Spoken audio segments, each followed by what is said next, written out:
नगर के जंगल में टुनटुनी नाम की एक चिड़िया रहा करती थी। वो अपने खेत में जामुन की फसल उगाया करती थी। एक दिन कालू कौवे की नजर टुनटुनी के खेत पर पड़ती है। अरे बाप रे, ये टुनटुनी पता नहीं अपने खेत में क्या डालती है जो इसकी फसल इतनी अच्छी होती है। ये टुनटुनी तो कुछ बताती नहीं है। इस बार जामुन की फसल बेचकर ये चिड़िया तो मुझसे ज्यादा अमीर हो जाएगी और मैं ऐसा होने नहीं दूंगा। मैं इस चिड़िया के खेत के सारे जामुन तोड़कर बाजार में बेच दूंगा और अमीर बन जाऊंगा। तब तक आप लोग हमारे इस वीडियो को लाइक और अगर आपने हमारे चैनल को सब्सक्राइब नहीं किया है तो जल्दी से सब्सक्राइब कर लें और कमेंट सेक्शन में जरूर बताएं कि आपको हमारी ये कहानी कैसी लगी। इतना कहकर कालू कौवा वहाँ से चला जाता है। फिर टुनटुनी चिड़िया अपने खेत में पानी देने पहुँचती है। मेरे खेत के सारे जामुन पककर तैयार हो गए हैं। मैं किसी बड़े व्यापारी से सौदा करके 1-2 दिन में अपने जामुन बेच दूंगी और मुझे जो पैसे मिलेंगे उसे लेकर अपनी सहेलियों के साथ नैनीताल के जंगल घूमने जाऊंगी। बहुत मजा आएगा।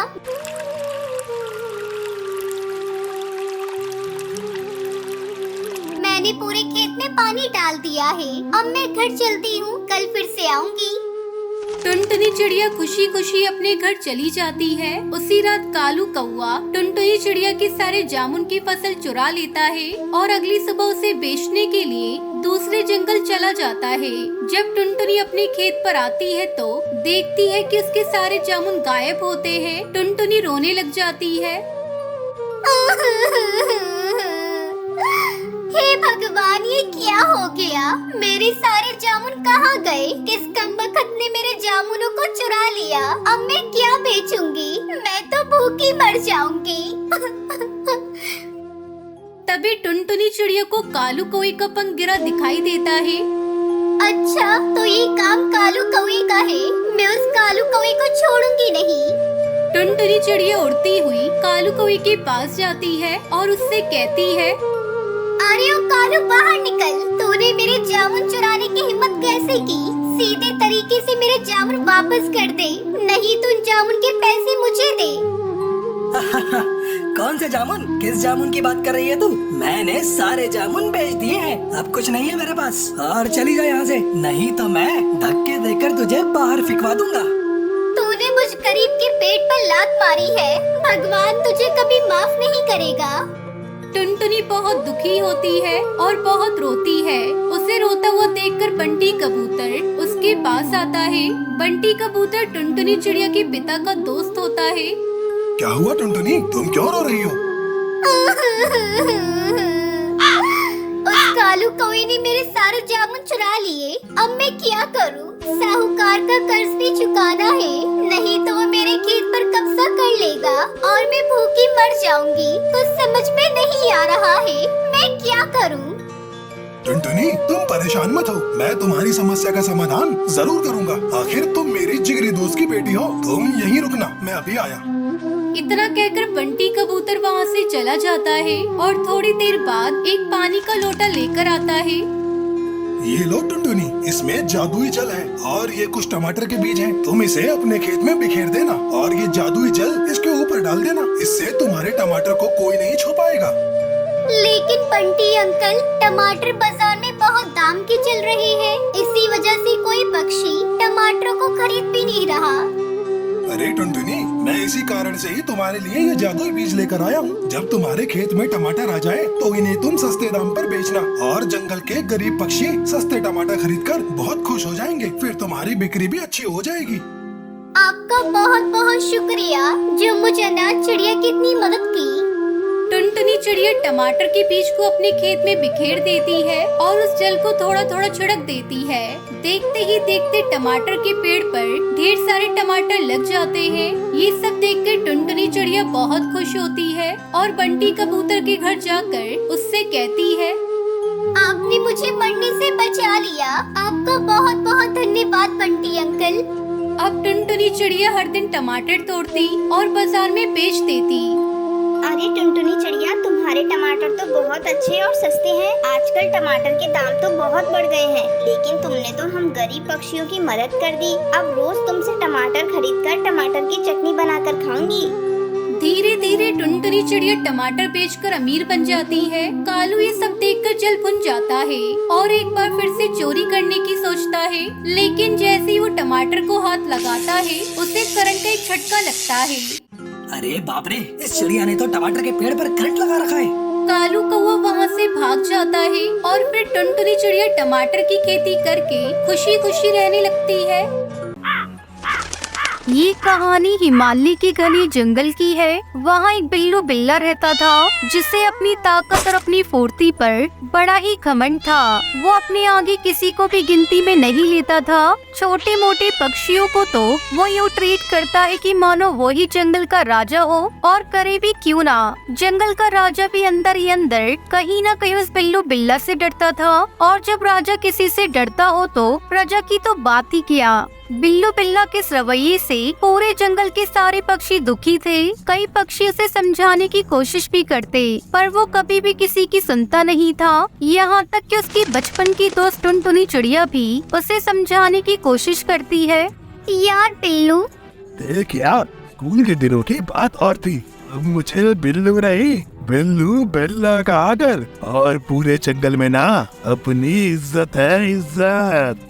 इज्जत नहीं, सभी डरते हैं तुझसे। मेरी बात मान, अब ये लड़ना झगड़ना छोड़ दे, इसमें कुछ नहीं रखा है। तेरी तरह मैं डरपोक नहीं हूँ, शर्म आनी चाहिए तुझे। मेरी दोस्त होकर भी मेरी तरह ठाठ से नहीं रहती, डरपोक कहीं की। तब तक आप लोग कमेंट में बताएं 90 + 90 कितने होते हैं। ये डर नहीं है यार, रिस्पेक्ट है, सामने वाले के प्रति आदर है। आदर नहीं, ये अपने डर को छुपाने का बहाना है। अरे यार, तू मेरी बात समझने की कोशिश कर। नहीं समझना है मुझे, और आगे से समझाना भी मत, वरना तेरी और मेरी दोस्ती खत्म। बिल्लू बिल्ला पर किसी की भी समझाने का कोई भी असर नहीं होता था। यहाँ तक कि अपने घमंड में उसने अपनी बचपन की दोस्त टुनटुनी चिड़िया से भी लड़कर दोस्ती तोड़ दी थी। वो अपने को समझाने वाले और सलाह देने वाले को पसंद नहीं करता था। उसे तो सिर्फ उसे सलाम करने वाले पसंद थे। जो भी रास्ते में मिलता उससे सलाम करता, जो उससे सलाम नहीं करता उससे वो जबरदस्ती सलाम करवाता। क्यों बे, सलाम मारने के लिए तेरे हाथ टूट गए हैं क्या? हाँ वो क्या, सलाम मार, और हर बार सलाम मारना, वरना तेरे आगे का दाया और पीछे का बाया पैर तोड़कर ना खा जाऊंगा। ना चल पाएगा ना घिसट पाएगा। माफ कर दो बिल्लू भाई, माफ कर दो। सलाम मार, सलाम। तोता भाई, आपने बिल्लू बिल्ला को देखकर रास्ता क्यों बदल लिया? क्या बताऊं बुलबुल बहन, इसके सामने जाओ तो इसे सलाम करना पड़ता है। कहीं भूल गए तो फाड़ खाने की बात करता है, कहीं गुस्से में फाड़ खाया तो इससे तो बेहतर है उस रास्ते ही ना जाओ जिस रास्ते ये बिल्लू जाए। फिर तो ऐसा हो गया था कि जो भी घमंडी बिल्लू बिल्ला को देखता वो अपना रास्ता बदल लेता। कोई भी उससे उलझना नहीं चाहता था, ना बहस करना चाहता था। जबकि बिल्लू बिल्ला था कि जिस पर नजर पड़ जाती जबरदस्ती उसके सामने पहुंच जाता और उसे खुद को सलाम करने को बोलता। उसे इतना घमंड हो गया था कि एक दिन उसके बचपन की दोस्त टुनटुनी चिड़िया उसे मिल गई तो वो उससे भी बोल पड़ा। ओए टुनटुनी चिड़िया, क्या हुआ बिल्लू? माना कि तू मेरी बचपन की दोस्त है, पर ये मत बोल कि इस जंगल में जिसे भी रहना है, जिसे भी मेरे सामने से गुजरना है, मुझे सलाम मारे बगैर नहीं गुजर सकता। और किसी ने नहीं मारा तो वो जान से मारा जाएगा। चल सलाम मार मुझे। अरे मैं तो तुम्हारी बचपन की दोस्त हूँ। दोस्ती अपनी जगह और पोजीशन अपनी जगह। सलाम मार, सलाम। बिल्लू बिल्ला की बचपन की दोस्त टुनटुनी चिड़िया को उसका ये रवैया बिल्कुल भी पसंद नहीं आया था, मगर वो उसे कैसे समझाए। वो था कि अपने घमंड की आगे किसी को सुनने को ही तैयार नहीं था। ये सिलसिला काफी दिनों तक चलता रहा। ऐसे में एक दिन बिल्लू बिल्ला को बास का बच्चा रास्ते में मिल गया।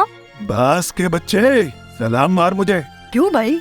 तुझे तेरे माँ बाप या जंगल के किसी ने बताया नहीं? मैं बिल्लू राजा हूँ, बिल्लू राजा। मेरे मम्मी पापा भी मुझे राजा कहते हैं, तुम मुझे सलाम मारो। सारा जंगल मुझे सलाम मारता है और मैं तुझे सलाम मारूं? हाँ? घमंडी बिल्लू बिल्ला को गुस्सा आ गया और उसने अपने खतरनाक दांत बास के बच्चे में गड़ा दिए। दांत इतनी जोर से गड़ी कि बेचारा बास का नन्हा सा बच्चा दर्द से चिल्लाता हुआ वहाँ से भागता हुआ अपने माँ बाप के पास पहुँचा तो उसकी बात सुनकर उसके बाप को गुस्सा आ गया और वो बुरी तरह चिल्लाता हुआ बिल्लू बिल्ला को सबक सिखाने निकल पड़ा। कुछ ही आगे जाकर बास को बिल्लू बिल्ला मिल गया। क्यों बे बिल्लू बिल्ला, तूने मेरे बच्चे को काटा है? तमीज से बात करो। हाँ, मैंने काटा, उसने मुझे सलाम नहीं मारा था। ले, मैं सलाम मारता हूँ तुझे। बास की इस मार से बिल्लू बिल्ला के जबड़े हिल जाते हैं। वो घबराकर वहाँ से भागता है। उसे आगे टुनटुनी चिड़िया दिखाई देती है। वो उसके पीछे जाकर छुप जाता है। टुनटुनी चिड़िया के पीछे कहाँ छिप रहा है बे? आज हर हाल में तेरे जबड़े और दांत टूटने ही हैं। सारी बात सुनकर टुनटुनी चिड़िया उसे फिर समझाती है। तू मेरे बचपन का दोस्त था, इसलिए मैं तुझे समझाती थी। अब तो बास किसी भी कीमत पर मुझे नहीं छोड़ेगा। मुझे भूख भी लग रही है, भूख से तड़प तड़प कर मर जाऊंगा। अगर तू आज से अपनी आदत बदल ली तो मैं बास भाई को समझा सकती हूँ। मैं वादा करता हूँ, आज के बाद मैं किसी को भी तंग नहीं करूँगा, किसी को भी सलाम मारने को नहीं कहूँगा, उल्टा मैं सभी को सलाम मारूंगा।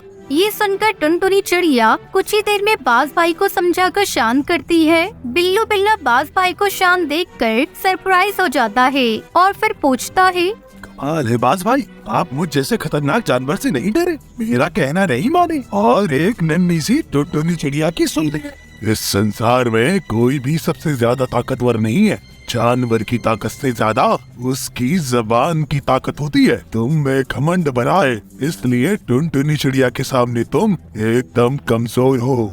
टुनटुनी चिड़िया का कहना मैं तो क्या पूरा जंगल मानेगा, क्योंकि टुनटुनी चिड़िया की जुबान बड़ी मीठी है और मीठी जुबान से भगवान भी हार जाते हैं। बाज भाई की बात सुनकर बिल्लू बिल्ला की आंखें खुल जाती है और वो कहता है, आज मेरी समझ में आ गया, मीठी जुबान में ही सबसे बड़ी ताकत होती है। आज से मैं किसी से भी कोई भी दिल को दुखा देने वाली बात नहीं करूँगा।